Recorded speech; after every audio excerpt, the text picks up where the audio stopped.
Hi guys, this is Peyton. I will be discussing Lab 1, Constant Velocity. So the lab objective, the purpose of this lab was to record an object moving in constant motion and then track the object's point of mass using Tracker. Then we can use the data points from Tracker, make some calculations, plug them into GlowScript, and get a computational model. Then we can chart both sets of data from Tracker and GlowScript, compare them.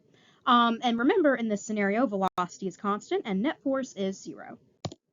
Introduction. So let's introduce a few very important concepts before we get into the real part of the lab.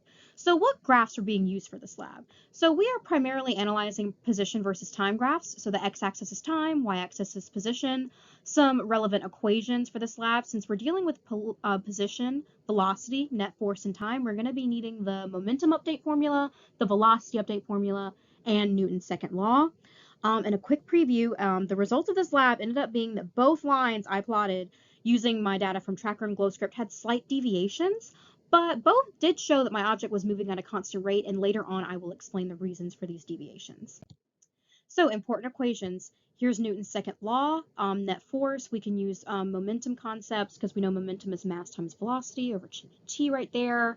And then we know that dv over dt is acceleration, so mass times acceleration. The average velocity, we know that that's just change in position over change in time. This is going to be really helpful when I plug in information to GlowScript later. The momentum update formula is super important because this helps us get the velocity update formula. Once again, momentum is just mass times velocity, and when you cancel all of these masses out, you get v final equals v initial plus f of net divided by m, change in t. And once again, f of net is 0. So in this scenario, we get final velocity equal to initial velocity, which makes total sense because of the fact that this lab is all about constant velocity. All right, final for the fun part, Tracker. So for this experiment, I chose to use an empty can. Emptiness is important for this section because if it had any sort of liquid in it, that could affect the motion. After filming this, I put data through Tracker. The system is the can. The motion starts from the origin, which I made when doing my axes, and I calibrated it using the length of the can, which is 0.159 meters. So as you can see, as the can is moving, Tracker gives me all of this data here that is helpful for GlowScript. This is the data we just saw. I highlighted these two sections here because this is information I'm going to be using when I start plugging things into GlowScript. Now here we're not going to worry about any type of thing dealing with the y-axis because the can is moving in the positive x direction. So this is the graph that we are going to be focusing on here. All right, GlowScript. When it was time to put in things to GlowScript, I had to edit a few lines that I highlighted here. The span of the video was 1.1 seconds, so I wanted t to be less than 1.2. Remember, the net force is 0, so all of these just stay 0.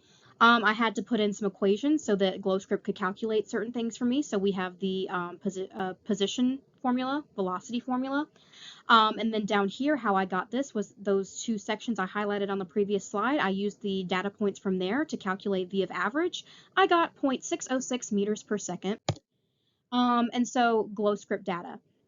This is just the position versus time graph, and then this is my velocity, and it gave me this model up here. So I can use the data that it gave me at the bottom of the page, copy and paste that into Excel, copy and paste the Tracker data into Excel, and then I get this. This is a scatter plot. So the orange is Tracker, the blue is GlowScript. So I put them into a graph and I compared them. As we can see, there is deviations. So they start off pretty similar down here, and then as time passes, they start to separate a bit. There's a lot of reasons for this. Number one, I could have calibrated it slightly wrong. Nothing is ever perfect. My can might have been slightly tilted, so I definitely might have calibrated it slightly incorrect, and even slight issues can be big problems. Remember, nothing is ever constant. There's no constant motion, right? I mean, that can't really happen. So there's definitely forces acting on this object. So it can't be completely constant, like, constant velocity. So those are reasons that it could have been deviated. So now we're getting to the what if section. What if the x-axis, the positive x-axis, and the negative x-axis were interchanged? What would happen then? So in this scenario, all that would happen is that the slope that we saw, the positive slope, would now be downward. Nothing about the slope would change. It just would be the negative version of that. And so the velocity would then be negative if we were to change the x-axis. So here's the question. Is it possible to say how many forces are added together to give a net force of 0? No, actually. It's really, really hard to do that. So we really can't have a net force of 0 because there's so many forces. You have gravitational, you have frictional. The fact that I pushed the can, I definitely did not do that accurately. Friction's a big deal. And remember, forces have gravitational forces that act on each other. And so there's definitely not a way to say that the net force is completely 0. That's just not really going to ever exist.